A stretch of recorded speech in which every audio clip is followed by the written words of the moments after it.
রহমান রহিম আল্লাহ তাআলার নামে।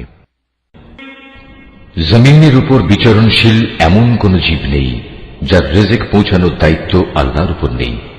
তিনি যেমন তার আবাস সম্পর্কে অবহিত, তেমনি তার মৃত্যুর পর তাকে যেখানে সুপর্দ করা হবে তাও তিনি জানেন। এসব কথা একটি সুস্পষ্ট গ্রন্থে লিপিবদ্ধ আছে। আর তিনি আল্লাহ তাআলা, যিনি আসমান সমূহ ও জমিন 6 দিনের মধ্যে সৃষ্টি করেছেন। সে সময় তার আরশ ছিল পানির উপর। এ সৃষ্টি কৌশলের লক্ষ্য ছিল যেন তিনি এটা যাচাই করে নিতে পারেন তোমাদের মধ্যে কে তার আচার আচরণে সর্বোৎকৃষ্ট। হে নবী, আজ যদি তুমি এদের বলো মৃত্যুর পর তোমাদের অবশ্যই পুনরুত্থিত করা হবে, তাহলে যেসব মানুষ কুফরের রাস্তা গ্রহণ করেছে তারা সাথে সাথেই বলবে, এ কিতাব তো সুস্পষ্ট জাদু ছাড়া আর কিছুই নয়। আমি যদি নির্দিষ্ট একটা মেয়াদের জন্য তাদের এ আযাব তাদের কাছ থেকে সরিয়ে রাখি, তাহলে তামাশার ছলে ওরা বলবে, কোন জিনিস এখন এই আযাবকে আটকে রেখেছে? অথচ যেদিন এ আযাব তাদের উপর এসে পতিত হবে, সেদিন এ আযাব তাদের কাছ থেকে সরাবার কেউ থাকবে না। যে আযাব নিয়ে তারা হাসি বিদ্রুপ করছিল তা তাদের পরিবেষ্টন করে ফেলবে। আমি যদি মানুষকে একবার আমার রহমতের স্বাদ আস্বাদন করাই এবং পরে কোনো কারণে যদি তা তার কাছ থেকে ছিনিয়ে নেই, তাহলে সে নিরাশ ও অকৃতজ্ঞ হয়ে পড়ে। আবার কোনো দুঃখ দৈন্য তাকে স্পর্শ করার পর যদি তাকে আমি অনুগ্রহের স্বাদ ভোগ করাই, তখন সে বলতে শুরু করে, হ্যাঁ, এবার আমার সব বিপদ মুসিবত কেটে গেছে। আসলে সে অল্পতেই যেমন উৎফুল্ল হয়ে ওঠে, তেমনি সহজেই আবার অহংকারী হয়ে যায়। কিন্তু যারা পরম ধৈর্য ধারণ করে এবং নেক আমল করে, এরাই হচ্ছে সে সব লোক যাদের জন্য রয়েছে আল্লাহর ক্ষমা ও মহা পুরস্কার। হে নবী, কাফেররা মনে করে সম্ভবত তোমার কাছে যা ওহী নাজিল হয় তার কিয়দংশ তুমি ছেড়ে দাও, এবং এ কারণে তোমার মনোকষ্ট হবে যখন তারা বলে বসবে, এ ব্যক্তির ওপর কোন ধনভাণ্ডার অবতীর্ণ হল না কেন, কিংবা তার সাথে সাক্ষ্য দেওয়ার জন্য কোন ফেরেশতা এলো না কেন। তুমি এতে মনক্ষুণ্ণ হও না। তুমি তো হচ্ছে পরকালের আযাবের ভয় প্রদর্শনকারী একজন রসুল মাত্র। যাবতীয় কাজকর্মের আসল কর্ম বিধায়ক তো হচ্ছেন স্বয়ং আল্লাহ তাআলা। অথবা এরা কি একথা বলে মুহাম্মদ নামের ব্যক্তি কোরআন নিজে নিজে রচনা করে নিয়েছে? হে নবী, তুমি তাদের বলো, তোমরা যদি তাই মনে করো তাহলে নিয়ে এসো এর অনুরূপ মাত্র 10টি স্বরচিত সূরা, এবং আল্লাহ তাআলা ছাড়া অন্য যাদের তোমরা সাহায্যের জন্য ডাকতে পারো তাদের ডেকে নাও, যদি তোমরা তোমাদের দাবিতে সত্যবাদী হও। আর যদি তারা তোমাদের কথায় সাড়া না দেয়, তাহলে জেনে রেখো এটা কিতাব আল্লাহর জ্ঞান ও কুদরত দ্বারাই নাজিল করা হয়েছে। তিনি ব্যতীত আর কোনো মাবুদ নেই। বলো, এখন কি তোমরা ইসলাম গ্রহণ করবে? যদি কোনো ব্যক্তি শুধু এ পার্থিব জীবন ও তার প্রাচুর্য ভোগ করতে চায়, তাহলে আমি তাদের সবাইকে তাদের কর্মের প্রতিফল এ দুনিয়ার মধ্যেই যথাযথ আদায় করে দিই, এবং সেখানে তাদের বৈষয়িক পাওনা কোনো অংশেই কম করা হবে না। আসলে এরাই হচ্ছে সেসব দুর্ভাগা লোক যাদের জন্য পরকালে জাহান্নামের আগুন ছাড়া আর কিছুই থাকবে না। দুনিয়ার জীবনে যেখানে যা কিছু তারা বানিয়েছে তা সব হবে বেকার। যা কিছু তারা দুনিয়ায় করে এসেছে তা সবই হবে নিরর্থক। অতঃপর যে ব্যক্তি তার মালিকের পক্ষ থেকে নাজিল করা একটি সুস্পষ্ট প্রমাণের উপর প্রতিষ্ঠিত রয়েছে এবং তা সে তেলাওয়াত করে, যার উপর স্বয়ং তার পক্ষ থেকে মুহাম্মদ সাক্ষী হয়ে রয়েছে, তদুপরি রয়েছে তার পূর্ববর্তী মুসার কিতাব, যা তাদের জন্য পথ প্রদর্শক ও রহমত। এরা এর উপর ঈমান আনে। মানব দলের মধ্যে যে অতঃপর একে অস্বীকার করবে তার প্রতিশ্রুত স্থান হচ্ছে জাহান্নামের আগুন। সুতরাং তুমি সে ব্যাপারে কোন রকম সন্দিগ্ধ হইও না। এ সত্য হচ্ছে তোমার মালিকের পক্ষ থেকে নাজিল করা, কিন্তু অধিকাংশ মানুষই ঈমান আনে না। আল্লাহ তাআলা সম্বন্ধে যে মিথ্যা রচনা করে তার চাইতে বড় জালেম আর কে হতে পারে? এ লোকদের যখন কিয়ামতের দিন তাদের মালিকের সামনে হাজির করা হবে এবং তাদের বিপক্ষীয় সাক্ষীরা যখন বলবে, হে আমাদের মালিক, এরাই হচ্ছে সে ব্যক্তি যারা তাদের মালিকের বিরুদ্ধে মিথ্যা কথা রচনা করেছিল। হ্যাঁ, আজ জালেমদের উপর আল্লাহ তাআলার অভিসম্পাত। সে জালেমদের উপর আল্লাহর লানত যারা অন্য মানুষকে আল্লাহর পথ থেকে বিরত রাখে এবং আল্লাহর পথে দোষ ত্রুটি খুঁজে বেড়ায়। সর্বোপরি যারা শেষ বিচারের দিনকে অস্বীকার করে। এরা এই জমিনের বুকেও আল্লাহ তাআলাকে কখনো ব্যর্থ করে দিতে পারেনি, না আল্লাহর মোকাবেলায় তাদের সেখানে কোনো অভিভাবক ছিল। এদের জন্য আযাব হবে দ্বিগুণ এরা কখনো দিন ইমানের কথা শুনতে সক্ষম হতো না, না এরা সত্য দিন নিজেরা দেখতে পেত। এরাই হচ্ছে সেসব লোক যারা নিজেদের দারুণ ক্ষতি সাধন করল। দুনিয়ায় যত মিথ্যা তারা রচনা করেছিল, আখেরাতে তার সবই তাদের কাছ থেকে হারিয়ে যাবে। অবশ্যই এরা হবে আখেরাতে সর্বাধিক ক্ষতিগ্রস্ত মানুষ। পক্ষান্তরে যারা আল্লাহর উপর নিশ্চিত ঈমান এনেছে এবং নেক আমল করেছে, উপরন্তু নিজেদের মালিকের প্রতি সদা বিনয়াবনত থেকেছে, তারা হবে জান্নাতের বাসিন্দা। সেখানে তারা চিরকাল অবস্থান করবে। জাহান্নামী আর জান্নাতি এ দুটো দলের উদাহরণ হচ্ছে এমন, যেমন একদল হচ্ছে অন্ধ ও বধির, আর একদল হচ্ছে চক্ষুষ্মান ও শ্রবণ শক্তি সম্পন্ন। এ দুটো দল কি সমান? তোমরা কি এখনো শিক্ষা গ্রহণ করবে না? আমি অবশ্যই নূহকে তার জাতির কাছে পাঠিয়েছি। সে তাদের বলল, আমি হচ্ছি তোমাদের জন্য একজন সুস্পষ্ট সতর্ককারী। এ দাওয়াতের বক্তব্য হচ্ছে যেন তোমরা আল্লাহ তাআলা ছাড়া অন্য কারো ইবাদত না করো। আমি আশঙ্কা করছি তোমাদের উপর এক ভয়াবহ দিনের আযাব এসে পড়বে। অতঃপর তার জাতির নেতৃস্থানীয় লোকেরা, যারা আগে থেকেই কুফরির পথে চলে আসছিল, বলল, আমরা তো তোমার মধ্যে এর বাইরে কিছুই দেখতে পাচ্ছি না যে তুমি আমাদের মতোই একজন মানুষ। আমরা এও দেখতে পাচ্ছি না যে আমাদের মধ্যেকার কিছু নিম্ন স্তরের লোক ছাড়া কেউ তোমার অনুসরণ করছে, এবং তারাও তা করছে কিছু না বুঝে, শুধু ভাষা দৃষ্টি দিয়ে। আসলে আমরা আমাদের উপর তোমাদের জন্য তেমন কোনো মর্যাদাই দেখতে পাচ্ছি না। মূলত আমরা তোমাদের মনে করি তোমরা হচ্ছে মিথ্যাবাদী।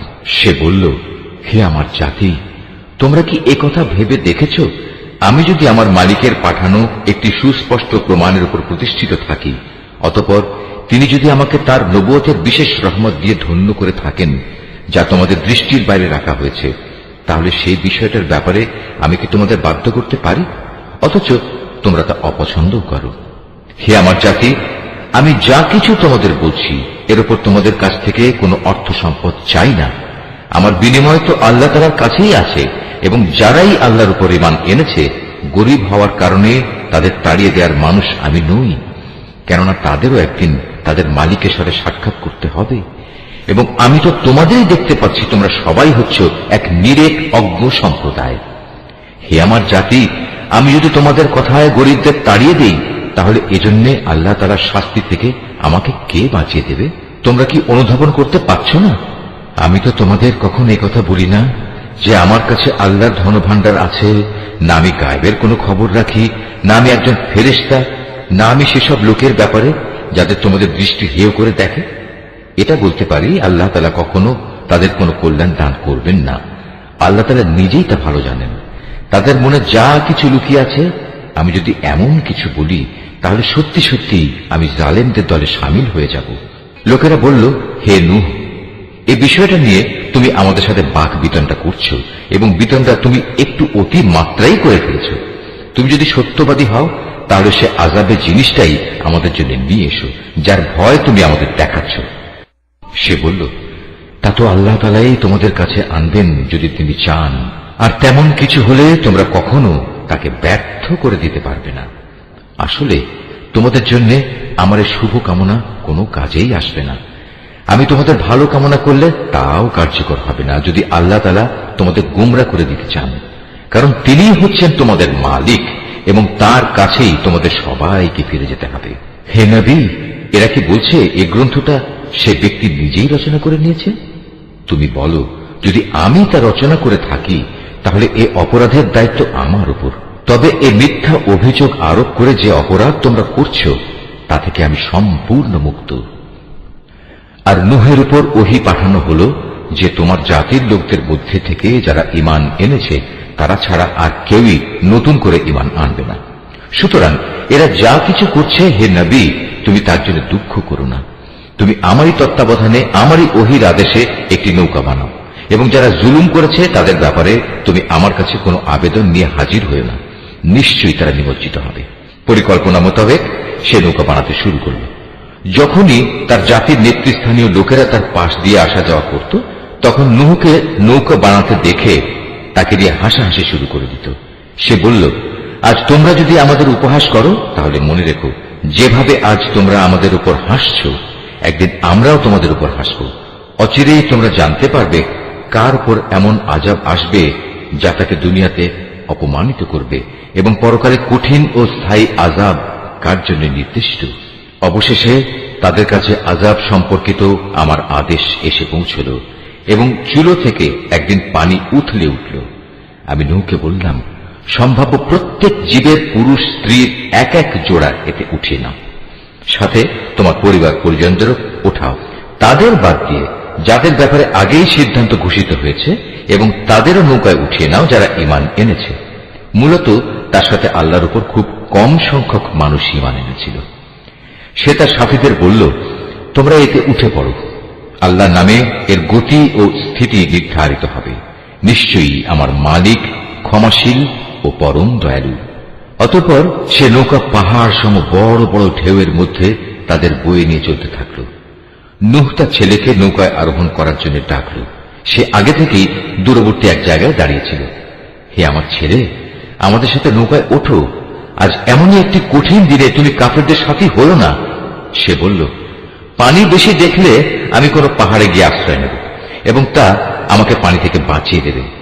নূহ বলল, কিন্তু আজ তো কেউই আল্লাহর গজবের হুকুম থেকে কাউকে বাঁচাতে পারবে না, তবে যার উপর আল্লাহ তাআলা দয়া করবেন সেই শুধু আজ রক্ষা পাবে। পিতা পুত্র যখন কথা বলছিল, তখন হঠাৎ করে একটা বিশাল ঢেউ তাদের উভয়কে বিচ্ছিন্ন করে দিল। মুহূর্তের মধ্যেই সে নিমজ্জিত লোকদের অন্তর্ভুক্ত হয়ে গেল। অতঃপর বলা হলো, হে জমিন, তুমি এবার তোমার পানি গিলে নাও। হে আসমান, তুমিও পানি বর্ষণ থেকে ক্ষান্ত পাও। অতএব পানির প্রচন্ডতা প্রশমিত হল, এবং আল্লাহর কাজও সম্পন্ন হল। নূহের নৌকা গিয়ে স্থির হল জুদি পাহাড়ের উপর। আল্লাহর ঘোষণা ধ্বনিত হল, জালেম সম্প্রদায়ের লোকেরা নিঃশেষিত হয়ে বহু দূরে চলে গেছে। নূহ তার ছেলেকে ডুবতে দেখে তার মালিককে ডেকে বলল, হে আমার মালিক, আমার ছেলে তো আমারই পরিবারের এক সদস্য। আমার আপনজনদের ব্যাপারে তোমার ওয়াদা অবশ্যই সত্য, আর তুমিই হচ্ছ সর্বোচ্চ বিচারক। আল্লাহ বললেন, হে নূহ, সে তোমার পরিবারের অন্তর্ভুক্ত নয়, সে তো হলো এক অসৎ কর্মপরায়ণ ব্যক্তি। অতএব তোমার যে বিষয়ের জ্ঞান নেই সে বিষয়ে আমার কাছে তুমি কিছু চেও না। আমি তোমাকে উপদেশ দিচ্ছি, নিজেকে কোনো অবস্থায় জাহেলদের দলে সামিল করো না। সে বলল, হে আমার মালিক, যে বিষয় সম্পর্কে আমার কোনো জ্ঞান নেই সে ব্যাপারে কিছু চাওয়া থেকে আমি তোমার কাছে পানা চাই। তুমি যদি আমাকে মাফ না করো এবং আমার উপর দয়া না করো, তাহলে আমি ক্ষতিগ্রস্তদের অন্তর্ভুক্ত হয়ে যাব। তাকে বলা হলো, হে নূহ, বন্যার পানি নেমে গেছে, এবার তুমি নৌকা থেকে নেমে পড়ো। তোমার উপর, তোমার সাথে যারা আছে তাদের উপর আমার দেয়া সালাম ও বরকতের সাথে। অপর সম্প্রদায় সমূহকে আমি আবার তাদের জীবনের যাবতীয় উপকরণ প্রদান করব, তবে নাফরমানির জন্য আমার কাছ থেকে মর্মান্তিক শাস্তিও তাদের ভোগ করতে হবে। হে নবী, এগুলো হচ্ছে অদৃশ্য জগতের খবর, যা আমি তোমাকে ওহীর মাধ্যমে জানিয়ে দিচ্ছি। এর আগে না তুমি এগুলো জানতে, না তোমার জাতি এগুলো জানত। অতএব তুমি ধৈর্য ধারণ করো, কারণ ভালো পরিণাম ফল সব সময়ই পরেজগার ব্যক্তির জন্যই নির্দিষ্ট থাকে। আর আমি আদ জাতির কাছে তাদেরই এক ভাই হুদকে পাঠিয়েছিলাম। সে তাদের বলল, হে আমার জাতি, তোমরা ইবাদত করো একমাত্র আল্লাহ তাআলার, তিনি ছাড়া তোমাদের আর কোনো মাবুদ নেই। তোমরা তো কতিপয় মিথ্যা রচনাকারী ছাড়া আর কিছুই নাও। হে আমার জাতি, আল্লাহর দিকে ডেকে এর জন্য আমি তোমাদের কাছে কোনো পারিশ্রমিক দাবি করছি না। আমার যাবতীয় পাওনা তো আল্লাহ তাআলার কাছেই, যিনি আমাকে পয়দা করেছেন। তোমরা কি বুঝতে পারছো না? হে আমার জাতি, তোমরা তোমাদের মালিকের কাছে গুনাহ খাতা মাফ চাও, অতঃপর তোমরা তাঁর দিকেই ফিরে আসো। তিনি খুশি হয়ে তোমাদের উপর প্রচুর বৃষ্টি বর্ষণকারী মেঘমালা পাঠাবেন, এবং তোমাদের আরো শক্তি যুগিয়ে তোমাদের বর্তমান শক্তি আরো বাড়িয়ে দেবেন। অতএব তোমরা অপরাধী হয়ে তার ইবাদত থেকে মুখ ফিরিয়ে নিও না। তারা বলল, হে হুদ, তুমি তো আমাদের কাছে ধরা ছোঁয়ার মতো কোনো স্পষ্ট দলিল প্রমাণ নিয়ে আসনি। শুধু তোমার মুখের কথায় আমরা কিন্তু আমাদের দেবতাদের ছেড়ে দেওয়ার লোক নই। আমরা তোমার উপর বিশ্বাস করে মোমেনও হয়ে যাব না। আমরা তো বরং বলি, আসলে আমাদের কোনো দেবতা অশুভ কিছু দ্বারা তোমাকে আবিষ্ট করে ফেলেছে। এ উদ্ভট কথা শুনে সে বলল, আমি আল্লাহকে সাক্ষী করছি এবং তোমরাও আমার এই কথায় সাক্ষী হও। তোমরা যেভাবে আল্লাহর সাথে শিরক করো, আমি তা থেকে সম্পূর্ণ মুক্ত।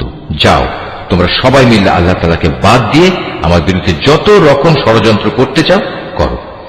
অতঃপর আমাকে কোন রকম প্রস্তুতির অবকাশ দিও না। আমি তো আল্লাহ তাআলার উপরই ভরসা করি, যিনি আমার মালিক, তোমাদেরও মালিক। বিচরণশীল এমন কোন প্রাণী নেই যার নিয়ন্ত্রণ তার হাতের মুঠোয় নয়। অবশ্যই আমার মালিক সঠিক পথের উপর রয়েছেন।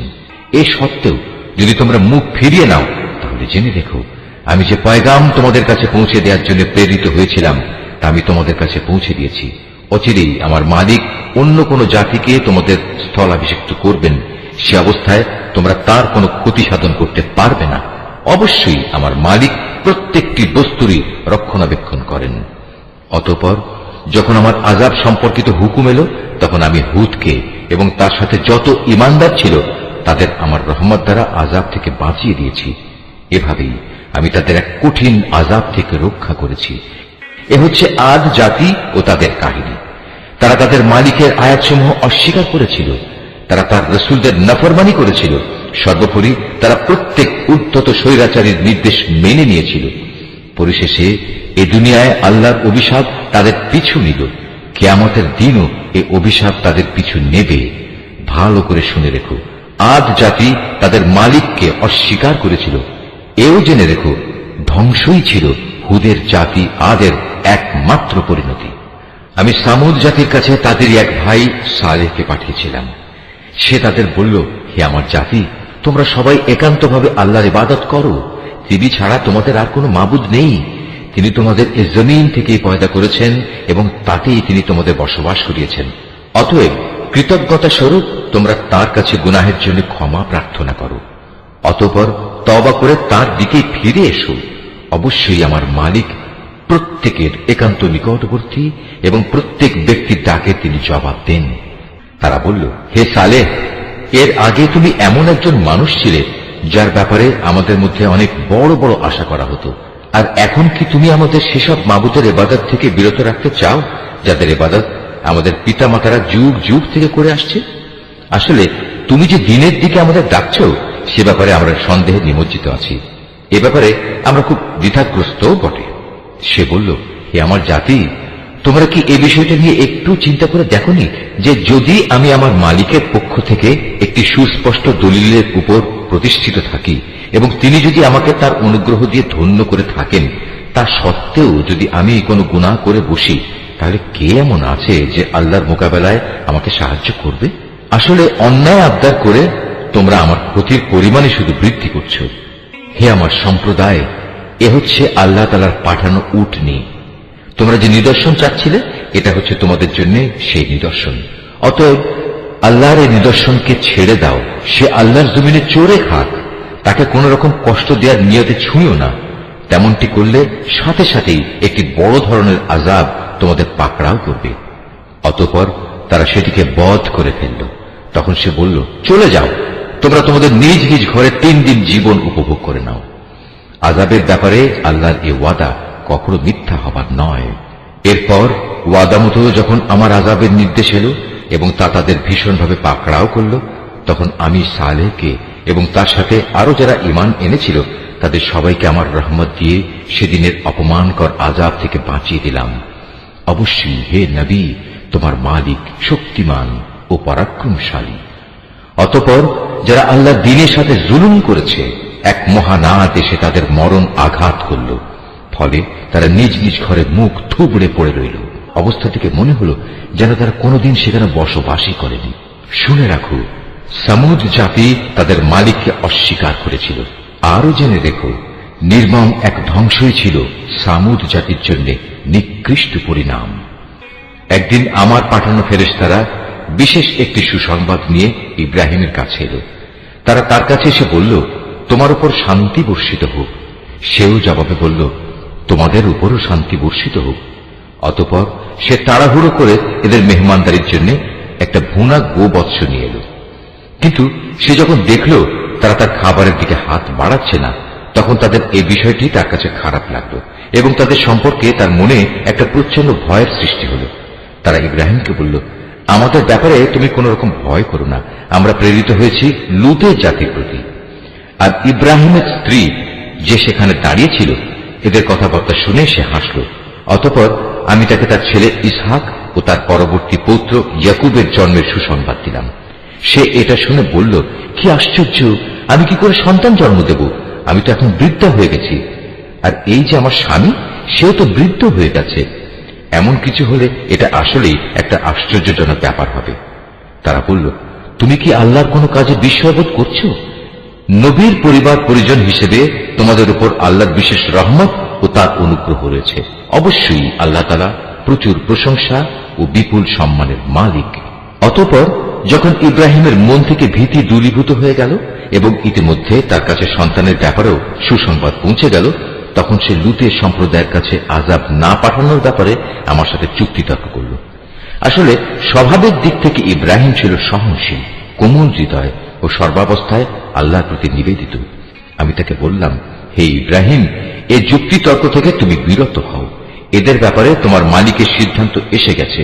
এখন এদের উপর এমন এক ভয়ানক শাস্তি আসবে যেটা কারো পক্ষেই রোধ করা সম্ভব হবে না। যখন আমার প্রেরিত ফেরেশতারা লুতের কাছে এলো, সে এদের অকস্মাৎ আগমনে কিছুটা বিষণ্ণ হল। তাদের কারণে তার মনও কিছুটা খারাপ হয়ে গেল এবং সে নিজে নিজে বলল, আজকের দিন দেখছি সত্যিই বড় কঠিন বিপদের দিন। এই অপরিচিত লোকদের দেখে তার জাতির লোকেরা তার কাছে দৌড়ে আসতে লাগলো, আর তারা তো আগে থেকেই কুকর্মে লিপ্ত ছিল। তাদের কুমতলব বুঝতে পেরে সে বলল, হে আমার সম্প্রদায়, এরা হচ্ছে আমার জাতির মেয়ে। বিয়ে ও দৈহিক সম্পর্কের জন্য এরাই হচ্ছে তোমাদের জন্য বেশি পবিত্র। সুতরাং তোমরা আল্লাহ তাআলাকে ভয় করো এবং আমার এই মেহমানদের ব্যাপারে আমাকে তোমরা অপমানিত করো না। তোমাদের মধ্যে এই কথাগুলো শোনার মতো একজন ভালো মানুষও কি অবশিষ্ট নেই? তারা বলল, তুমি ভালো করে এই কথাটা জানো, তোমার জাতির মেয়েদের আমাদের কোনই প্রয়োজন নেই। তুমি জানো আমরা সত্যিকার অর্থে কি চাই। সে এদের অশালীন কথাবার্তা শুনে বলল, কত ভালো হতো যদি আজ তোমাদের উপর আমার কোনো ক্ষমতা চলত, কিংবা যদি তোমাদের মোকাবেলায় আমি কোনো একটি শক্তিশালী স্তম্ভের আশ্রয় গ্রহণ করতে পারতাম। অবস্থা দেখে তারা বলল, হে লূত, তুমি ভেবো না, আমরা তো হচ্ছি তোমার মালিকের পাঠানো ফেরেশতা। আমাদের কথা দূরে থাক, এরা তো তোমার কাছেও পৌঁছতে পারবে না। তুমি বরং এক কাজ করো, রাতের কোনো এক প্রহরে তোমার পরিবার পরিজন সহ ঘর থেকে বেরিয়ে পড়ো। তবে তোমাদের কোনো ব্যক্তি যেন যাবার সময় পেছনে ফিরে না তাকায়, কিন্তু তোমার স্ত্রী ব্যতীত। কেননা যা কিছু আযাবের তাণ্ডব তাদের উপর ঘটবে তা তার উপরও ঘটবে। তাদের উপর আযাব আসার ক্ষণ নির্ধারিত হয়েছে সকালবেলা। সকাল হতে আর কতই বা দেরি। অতঃপর যখন সত্যি আমার আযাবের নির্ধারিত হুকুম এলো, তখন আমি সেই জনপদগুলো উল্টিয়ে দিলাম এবং তাদের উপর ক্রমাগত পাকা মাটির পাথর নিক্ষেপ করতে শুরু করলাম, যা অপরাধী ব্যক্তিদের নামধাম সহ তোমার মালিকের কাছে চিহ্নিত ছিল। আর গজবের এ স্থান তো এ জালেমদের কাছ থেকে দূরেও নয়। আমি মাদিয়ানের কাছে তাদেরই এক ভাই শোয়েবকে পাঠিয়েছিলাম। সে তাদের বলেছিল, হে আমার জাতি, তোমরা আল্লাহর ইবাদত করো, তিনি ছাড়া তোমাদের আর কোনো মাবুদ নেই। আর সে মাবুদেরই নির্দেশ হচ্ছে, তোমরা মাপে ও ওজনে কখনো কম করো না। আমি তো তোমাদের অর্থনৈতিকভাবে খুব ভালো অবস্থায় দেখতে পাচ্ছি। এ সত্ত্বেও এমনটি করলে আমি কিন্তু তোমাদের জন্য এক সর্বগ্রাসী দিনের আযাবের আশঙ্কা করছি। হে আমার জাতি, তোমরা মাপ ও ওজনের কাজ ইনসাফের সাথে আঞ্জাম দেবে। লোকদের তাদের জিনিসপত্রে কম দিয়ে তাদের ক্ষতি করো না। মাপে তারতম্য করে জমিনে বিশৃঙ্খলা সৃষ্টি করো না। যদি তোমরা সঠিক অর্থে আল্লাহর উপর ঈমান এনে থাকো, তাহলে জেনে রেখো, আল্লাহ তাআলা প্রদত্ত যে সম্পদ তোমাদের কাছে অবশিষ্ট থাকবে তাই তোমাদের জন্য উত্তম। আমার কাজ শুধু তোমাদের বলা, আমি তো তোমাদের উপর পাহারাদার নই। তারা বলল, হে শোয়েব, তোমার নামাজ কি তোমাকে এই আদেশ দেয় যে আমরা আমাদের দেবতাদের ইবাদত ছেড়ে দেব, বিশেষ করে এমন সব দেবতাদের যাদের ইবাদত আমাদের পিতৃপুরুষরা করত? তোমার নামাজ কি তোমাকে এই আদেশ দেয় যে আমরা আমাদের ধন সম্পদ নিয়ে যা করতে চাই তা আর করতে পারবো না? আমরা জানি তুমি এক ধৈর্যশীল নেককার মানুষ। সে বলল, হে আমার জাতি, তোমরা কি কখনো এই কথা ভেবে দেখেছ, যদি আমি আমার মালিকের পাঠানো একটি সুস্পষ্ট দলিলের উপর প্রতিষ্ঠিত থাকি, অতঃপর তিনি যদি আমাকে তার কাছ থেকে উত্তম রিজিকের ব্যবস্থা করেন, তাহলে কি আমি তোমাদের তার পথে ডাকবো না? আমি কখনো এটা চাই না যে কথা থেকে আমি তোমাদের বারণ করি নিজে তার বিরুদ্ধে চলব। আসলে আমি তো এর বাইরে আর কিছুই চাই না, যে যতদূর আমার পক্ষে সম্ভব আমি তোমাদের সংশোধন করে যাব। আমার পক্ষে যতটুকু কাজ আঞ্জাম দেয়া সম্ভব তা তো একান্তভাবে আল্লাহ তাআলার সাহায্য দ্বারাই সম্ভব। আমি তো সম্পূর্ণত তার উপরে নির্ভর করি এবং সব ব্যাপারে আমি তারই দিকে ধাবিত হই। হে আমার জাতি, আমার বিরুদ্ধে তোমাদের জেদ এবং শত্রুতা যেন তোমাদের জন্য এমন এক আযাবজনিত বিষয়ের কারণ না হয়ে দাঁড়ায় যে তোমাদের উপরও সে ধরনের কিছু আপতিত হবে, যেমনটি নূহ কিংবা হুদ অথবা সালেহ জাতির উপর আপতিত হয়েছিল। আর লুতের সম্প্রদায়ের পাথর বর্ষণের সে স্থানটি তো তোমাদের থেকে খুব বেশি দূরেও নয়। তোমরা তোমাদের মালিকের কাছে নিজেদের গুনার জন্য ক্ষমা প্রার্থনা করো, অতঃপর তওবা করে তাঁর দিকেই ফিরে এসো। অবশ্যই আমার মালিক পরম দয়ালু ও স্নেহময়। তারা বলল, হে শোয়েব, তুমি যে ভালো ভালো কথাবার্তা বলো তার অধিকাংশ কথাই আমাদের ঠিকমতো বুঝে আসে না। আসল কথা হচ্ছে, আমরা তোমাকে দেখতে পাচ্ছি তুমি আমাদের মাঝে খুবই দুর্বল। আমাদের মাঝে তোমার আপন গোত্রের লোক না থাকলে আমরা অবশ্যই তোমাকে পাথর নিক্ষেপ করে হত্যা করতাম। তাছাড়া তুমি তো আমাদের উপর খুব শক্তিশালীও নও যে অতঃপর আমাদের কাছ থেকে প্রতিশোধ নিতে পারবে। সে বলল, হে আমার জাতি, তোমাদের কাছে আমার গোত্রীয় ভাই বন্ধু কি আল্লাহ তাআলার চাইতে বেশি শক্তিশালী যে তোমরা ওদের দোহাই দিচ্ছ? আল্লাহ তাআলাকে কি তোমরা তোমাদের পেছনে ফেলে রাখলে? জেনে রেখো, তোমরা এখন যা কিছু করছো আমার মালিকের জ্ঞানের পরিধি দ্বারা তা পরিবেষ্টিত হয়ে আছে। হে আমার সম্প্রদায়, তোমরা তোমাদের জায়গায় যা কিছু করতে চাও করে যাও, আমিও আমার জায়গায় যা করার করে যাব। অচিরেই তোমরা একথা জানতে পারবে কার উপর এমন আযাব আসবে যা তাকে অপমানিত করে ছাড়বে, আর কে মিথ্যাবাদী তাও তখন জানা যাবে। অতএব তোমরা সেদিনের প্রতীক্ষা করো, আমিও তোমাদের সাথে প্রতীক্ষা করব। পরিশেষে যখন আমার আযাবের সিদ্ধান্ত এলো, তখন আমি শোয়েবকে এবং তার সাথে যে কয়জন মানুষ ঈমান এনেছিল তাদের সবাইকে আমার নিজস্ব রহমত দ্বারা প্রলয়ঙ্কারী আযাব থেকে বাঁচিয়ে দিলাম। অতঃপর যারা আল্লাহর সাথে জুলুম করেছে সেদিন তাদের উপর মহানাদ আঘাত করল, ফলে মুহূর্তের মাঝেই তারা নিজেদের ঘরে এদিক সেদিকে উপর হয়ে পড়ে রইল। অবস্থা এমন হল যেন সে জনপদে কখনো তারা কোনো প্রাচুর্যই অর্জন করেনি। শুনে রেখো, এ ধ্বংসই ছিল মাদিয়ানের চূড়ান্ত পরিণাম, ঠিক যেমন ধ্বংসকর পরিণাম হয়েছিল তার পূর্ববর্তী সম্প্রদায় সামুদের। আমি মূসাকে তার জাতির কাছে আমার নিদর্শন সমূহ ও নবুয়তের সুস্পষ্ট দলিল সহ পাঠিয়েছিলাম। তাকে আমি পাঠিয়েছিলাম ফেরাউন ও তার পারিষদবর্গের কাছে, কিন্তু তারা সর্বদা ফেরাউনের কথাই মেনে চলত। অথচ ফেরাউনের কোনো কাজ ও কথাই সঠিক ছিল না। কিয়ামতের দিন সে তার দণ্ডপ্রাপ্ত জাতির আগে আগে থাকবে, অতঃপর সে তাদের জাহান্নামের আগুন পর্যন্ত নেতৃত্ব দিয়ে নিয়ে যাবে। কত নিকৃষ্ট সে জায়গা যেখানে তাদের নেতৃত্ব দিয়ে নিয়ে যাবে। এ দুনিয়াতে আল্লাহর অভিশাপ তাদের পেছনে ধাবিত করা হল, আবার কিয়ামতের দিনও তারা কঠিন আযাবে নিমজ্জিত হবে। কত নিকৃষ্ট এ পুরস্কার যা তাদের সেদিন দেয়া হবে। হে নবী, এ হচ্ছে ধ্বংসপ্রাপ্ত কতিপয় জনপদের কাহিনী যা আমি তোমার কাছে বর্ণনা করছি। এদের ধ্বংসাবশেষের কিছু তো এখানে সেখানে এখনো বিদ্যমান রয়েছে, অনেক কিছু আবার কালের গর্ভে বিলীন হয়ে গেছে। এ আযাব পাঠিয়ে আমি কিন্তু তাদের উপর জুলুম করিনি, জুলুম তো বরং তারা নিজেরাই নিজেদের উপর করেছে। যখন সত্যি সত্যি তোমার মালিকের আযাব তাদের উপর নাজিল হয়েছে, তখন তাদের সেসব দেবতা তাদের কোনো কাজেই আসেনি যাদের তারা আল্লাহর বদলে ডাকত, বরং তারা তাদের ধ্বংস ছাড়া অন্য কিছুই বৃদ্ধি করতে পারেনি। হে নবী, তোমার মালিক যখন কোনো জনপদকে তাদের অধিবাসীদের জুলুমের কারণে পাকড়াও করেন, তখন তার পাকড়াও এমনই হয়, আল্লাহ তাআলার পাকড়াও অত্যন্ত কঠোর, অত্যন্ত ভয়ঙ্কর। এই কাহিনীগুলোর মাঝে তার জন্য সত্য জানার প্রচুর নিদর্শন মজুদ রয়েছে। যে ব্যক্তি পরকালের আযাবকে ভয় করে, সেদিন হবে সমস্ত মানুষদের একত্রিত করার দিন, উপরন্তু সেটা সবাইকে উপস্থিত করার দিনও বটে। আমি সেদিনটি একটি সুনির্দিষ্ট সময়ের জন্য মুলতবি করে রেখে দিয়েছি। সেদিন যখন আসবে তখন কেউ আল্লাহর অনুমতি ব্যতী রেখে কোনো কথা বলবে না। অতঃপর মানুষরা দুদলে বিভক্ত হয়ে যাবে, তাদের মধ্যে কিছু থাকবে হতভাগ্য আর কিছু থাকবে ভাগ্যবান। অতঃপর যারা হবে হতভাগ্য পাপী, তারা থাকবে জাহান্নামের আগুনে। সেখানে তাদের জন্য থাকবে আযাবের ভয়াবহ চিৎকার ও যন্ত্রণার ভয়াল আর্তনাদ। তারা সেখানে থাকবে চিরকাল, যতক্ষণ পর্যন্ত আসমান সমূহ ও জমিন বিদ্যমান থাকবে। তবে হ্যাঁ, তাদের কথা আলাদা, যাদের ব্যাপারে তোমার মালিক ভিন্ন কিছু চান। তোমার মালিক যখন যা চান তার বাস্তবায়নে তিনি একক ক্ষমতাবান। অপরদিকে যাদের ভাগ্যবান বানানো হবে তারা সেদিন যাবে জান্নাতে, সেখানে তারা চিরদিন থাকবে, যতদিন পর্যন্ত আসমান সমূহ ও জমিন বিদ্যমান থাকবে। তবে তার কথা আলাদা, যা তোমার মালিক ইচ্ছা করেন। আর এ জান্নাত হবে এক নিরবচ্ছিন্ন পুরস্কার, যা কোনো দিনই শেষ হবে না।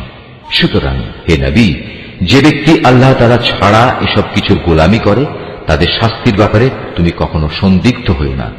আসলে ওদের পিতৃপুরুষরা আগে যাদের বন্দেগী করত এরাও তাদেরই বন্দেগী করে। আমি এদের এ জঘন্য অপরাধের পাওনা পুরোপুরি আদায় করে দেব, বিন্দু মাত্র কম করা হবে না। হে নবী, আমি মুসাকেও কিতাব দিয়েছিলাম, অতঃপর বনী ইসরাইলের তরফ থেকে সে কিতাবেও নানা রকম মতবিরোধ সৃষ্টি করা হয়েছিল। আসলে তোমার মালিকের পক্ষ থেকে এ বিদ্রোহীদের ব্যাপারে যদি আগে থেকেই এ কথার ঘোষণা না করে রাখা হতো যে এদের বিচার পরকালই হবে, তাহলে কবেই এদের ব্যাপারে দুনিয়ায় গজবের সিদ্ধান্ত এসে যেত। মূলত এরা এই গ্রন্থের ব্যাপারে বিভ্রান্তিকর সন্দেহে নিমজ্জিত আছে। আর তখন তোমার মালিক এদের সবাইকে নিজেদের কর্মফলের পুরোপুরি বিনিময় আদায় করে দেবেন, কেননা এরা আজ যা কিছু করছে তিনি তার সব কিছুই জানেন। অতএব হে নবী, তোমাকে যেমনি করে সত্যের উপর প্রতিষ্ঠিত থাকার আদেশ দেওয়া হয়েছে তুমি তাতেই স্থির থাকো।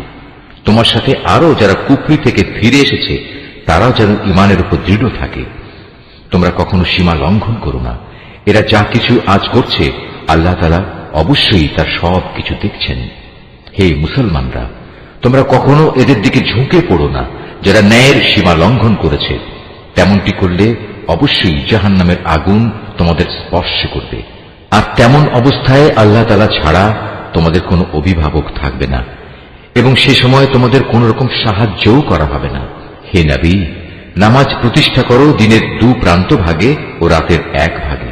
অবশ্যই মানুষের ভালো কাজসমূহ তাদের মন্দ কাজসমূহ মিটিয়ে দেয়। এটা হচ্ছে এক ধরনের উপদেশ তাদের জন্য যারা আল্লাহর স্মরণ করে। তুমি ধৈর্য ধারণ করো, নিশ্চয়ই আল্লাহ তাআলা নেককারদের পাওনা কখনো বিনষ্ট করেন না। অতঃপর এমনটি কেন হয়নি যে যেসব উম্মতের লোকেরা তোমাদের আগে অতিবাহিত হয়ে গেছে তাদের মধ্যে অবশিষ্ট যারা রয়ে গেছে তারা মানুষকে জমিনে বিপর্যয় সৃষ্টি করা থেকে নিষেধ করত।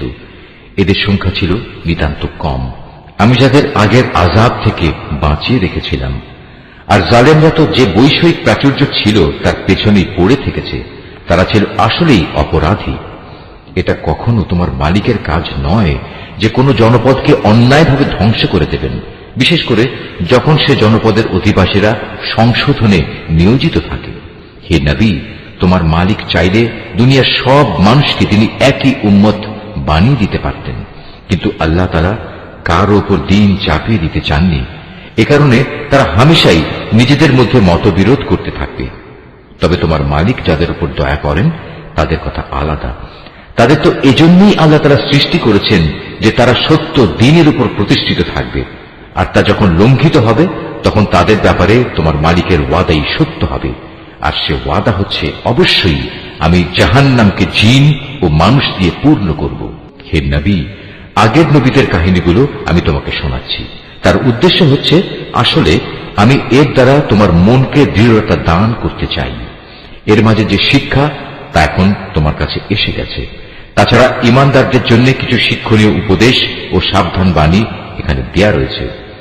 এত কিছু সত্ত্বেও যারা ঈমান আনে না তাদের বলো, তোমরা তোমাদের জায়গায় যা কুফরি কাজ করার করে যাও, আর আমরাও আমাদের কাজ করে যাব।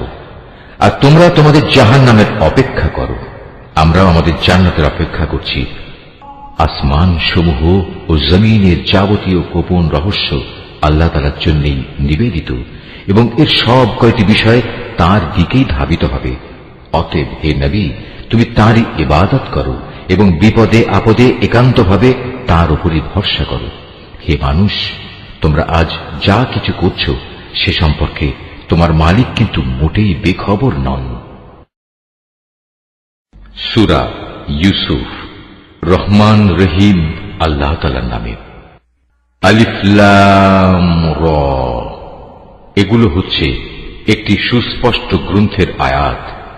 নিঃসন্দেহে আমি একে আরবি কোরআন হিসেবে নাজিল করেছি যেন তোমরা তা অনুধাবন করতে পারো।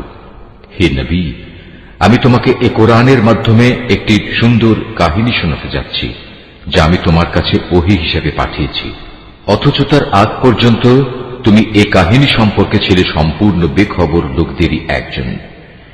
এটা হচ্ছে সে সময়ের কথা যখন ইউসুফ তার পিতাকে বলল, হে আমার পিতা, আমি স্বপ্নে দেখেছি 11টা তারা, চাঁদ ও সূরজকে আমি এদের আমার প্রতি সাজদাবনত অবস্থায় দেখেছি।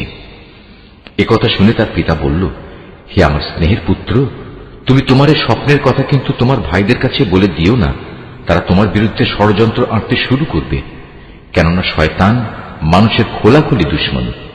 এমনি করেই তোমার মালিক তোমাকে নবুয়তের জন্য মনোনীত করবেন এবং তোমাকে স্বপ্নের ব্যাখ্যা সহ দুনিয়ার জ্ঞান শিক্ষা দেবেন এবং তার নিয়ামত তোমার উপর ও ইয়াকুবের সন্তানদের উপর তেমনি ভাবেই পূর্ণ করে দেবেন যেমনি ভাবে এর আগেও তিনি তোমার পূর্বপুরুষ ইব্রাহিম ও ইসহাকের উপর তা পূর্ণ করে দিয়েছিলেন। নিশ্চয়ই তোমার মালিক সর্বজ্ঞ ও প্রবল প্রজ্ঞাময়। ইউসুফ ও তার ভাইদের কাহিনীর মাঝে যারা সত্যানুসন্ধিৎসু তাদের জন্য প্রচুর নিদর্শন রয়েছে। এই কাহিনীটি শুরু হয়েছিল ইউসুফের ভাইদের দিয়ে, যখন তারা একজন আরেকজনকে বলল, আমাদের পিতার কাছে দেখা যাচ্ছে ইউসুফ ও তার ভাই আমাদের চাইতে বেশি প্রিয়, যদিও আমরাই হচ্ছে একটি ভারী দল। আসলে আমাদের পিতা ভ্রষ্ট বিভ্রান্তিতে আছেন। তাই শয়তান তাদের পরামর্শ দিল, ইউসুফকে মেরে ফেলো অথবা তাকে কোনো এক অজানা জায়গায় নির্বাসনে দিয়ে এসো, এরপর দেখবে তোমাদের পিতার দৃষ্টি তোমাদের দিকেই নিবিষ্ট হবে, অতঃপর তোমরা আবার সবাই ভালো মানুষ হয়ে যেও। এর মধ্যে তাদের মধ্যে থেকে একজন বলল, না, ইউসুফকে তোমরা হত্যা করো না। তোমরা যদি সত্যি সত্যি কিছু একটা করতে চাও তাহলে তাকে হয়তো কোনো গভীর কূপে ফেলে দিয়েছো, আসা যাওয়ার পথে কোনো যাত্রীদল তাকে উঠিয়ে নিয়ে যাবে। সিদ্ধান্ত মোতাবেক সবাই পিতার কাছে এলো এবং তারা বলল, হে আমাদের পিতা, এ কি হলো তোমার? তুমি কি ইউসুফের ব্যাপারে আমাদের উপর ভরসা করতে পারছো না? অথচ আমরা সবাই হচ্ছে তার শুভাকাঙ্ক্ষী। আগামীকাল তাকে তুমি আমাদের সাথে জঙ্গলে যেতে দাও, সে আমাদের সাথে ফলমূল খাবে ও খেলাধুলা করবে, আমরা নিশ্চয়ই তার রক্ষণাবেক্ষণ করব।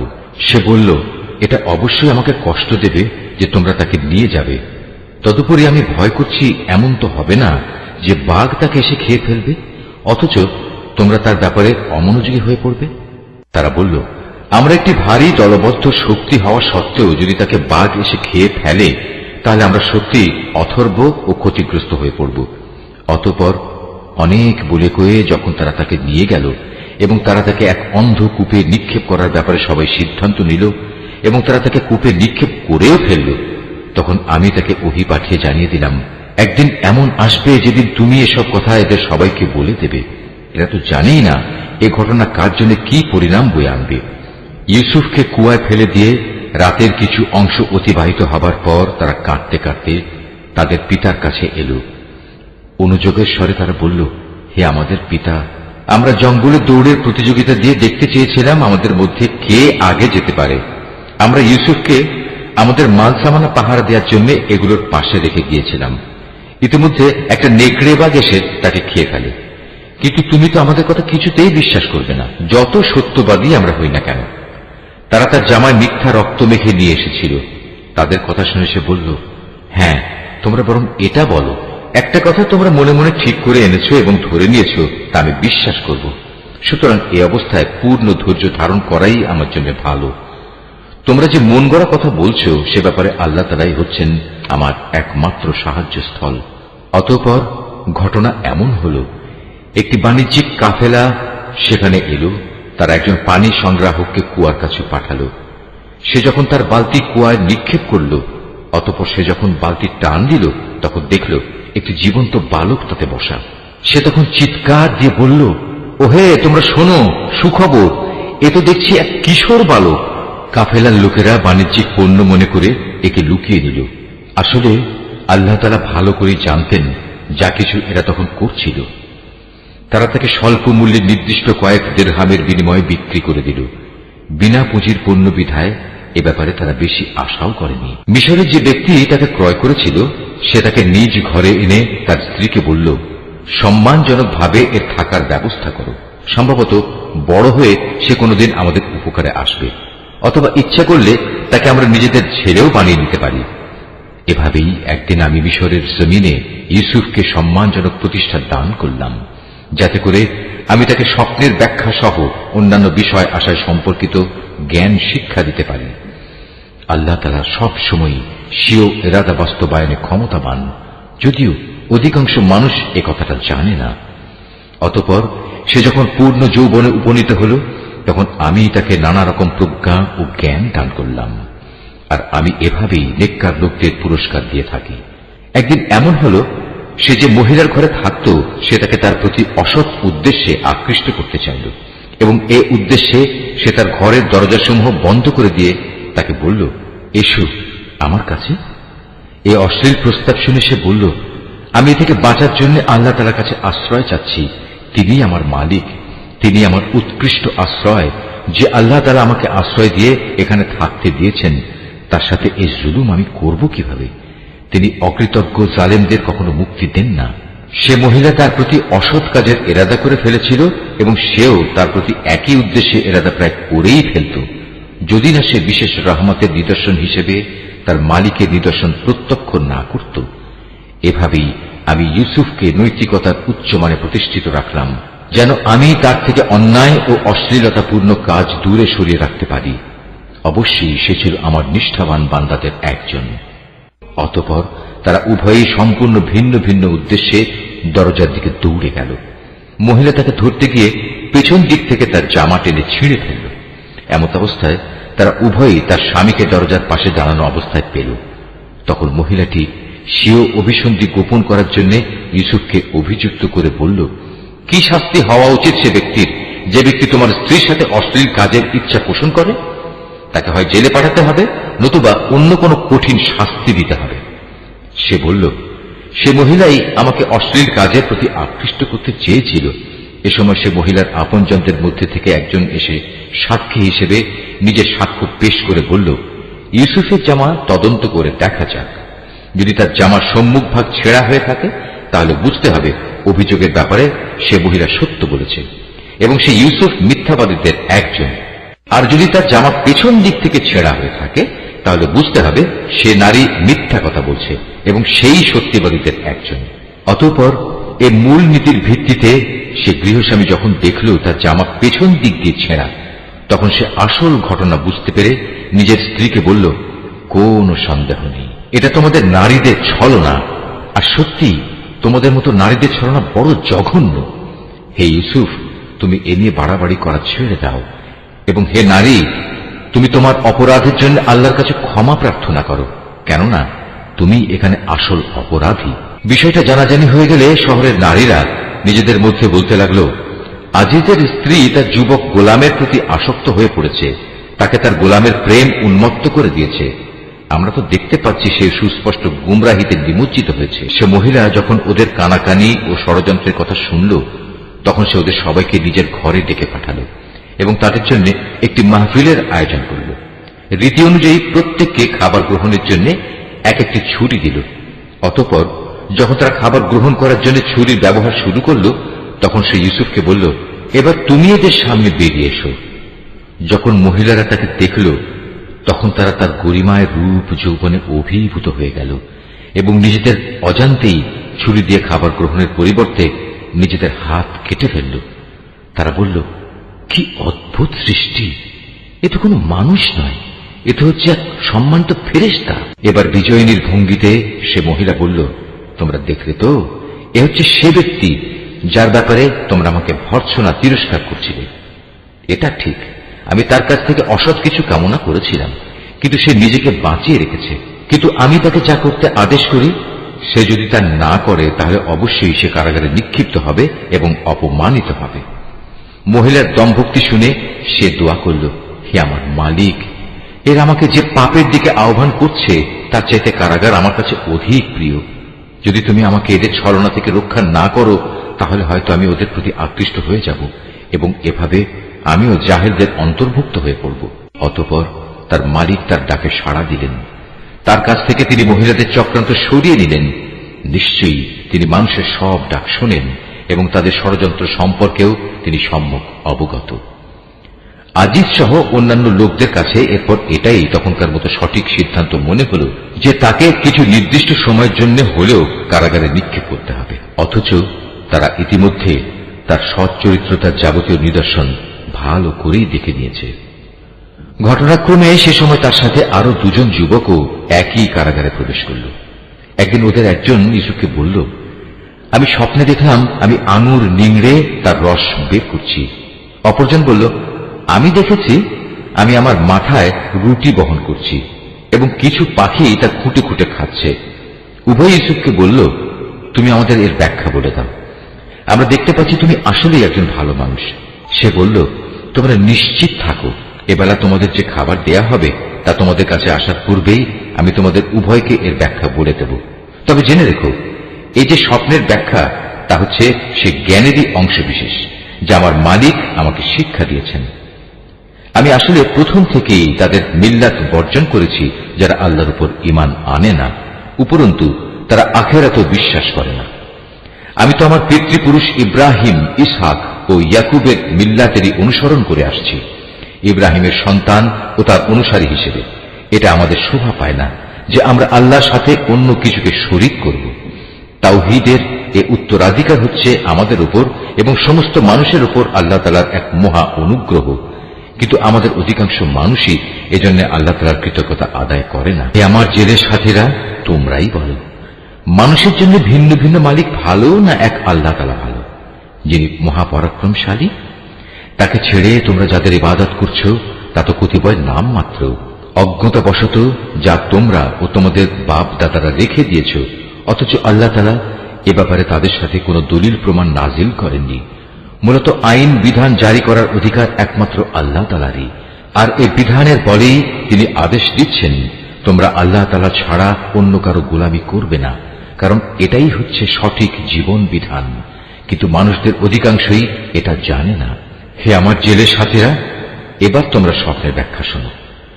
তোমাদের একজন সম্পর্কে কথা হচ্ছে সে তার মালিককে শরাব পান করাবে, আর অপরজন যার মাথা থেকে পাখি খুঁটে খুঁটে রুটি খাচ্ছিল তার সম্পর্কে কথা এই যে অচিরেই সে শূলবিদ্ধ হবে।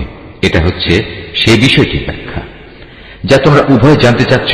ইতিমধ্যেই কিন্তু তার ফয়সালা করা হয়ে গেছে।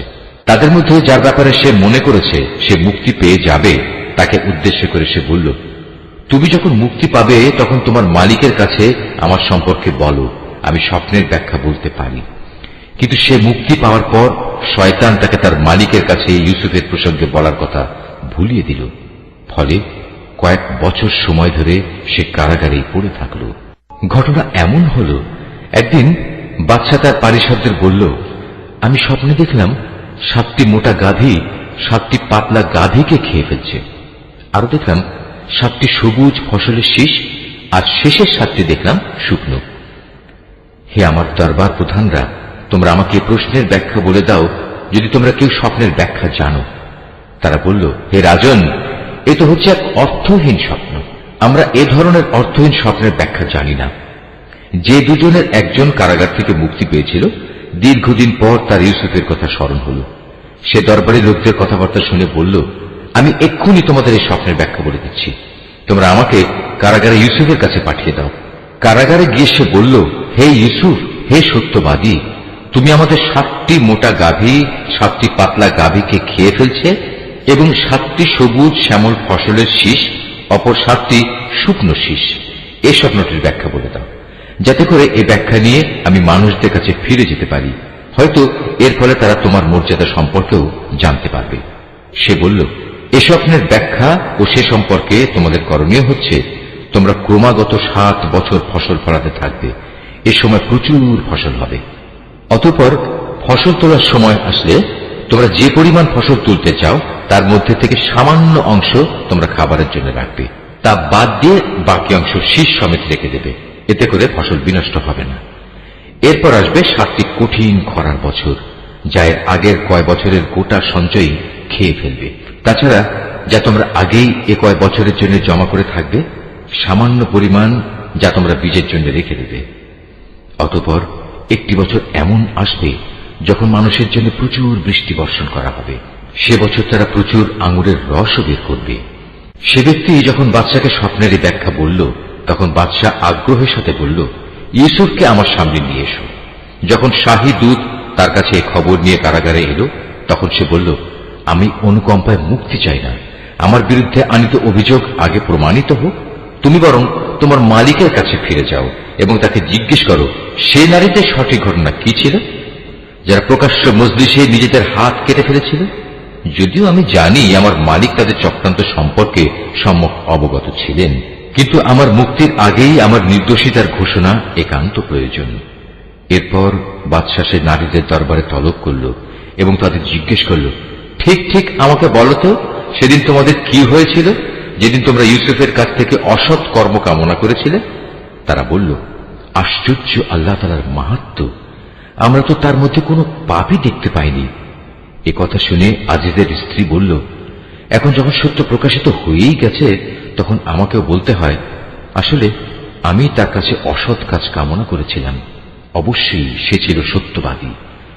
শাহী তদন্তের খবর শুনে ইউসুফ বলল, এটি আমি এজন্য করতে বলেছিলাম যেন সে বাদশাহ জেনে নিতে পারে আমি আজিজের অবর্তমানে তার আমানতের কোনো খেয়ানত করিনি। কেননা আল্লাহ তাআলা কখনো খেয়ানতকারীদের সঠিক পথ দেখান না। নিশ্চয়ই আল্লাহ যা বলেছেন সত্য বলেছেন।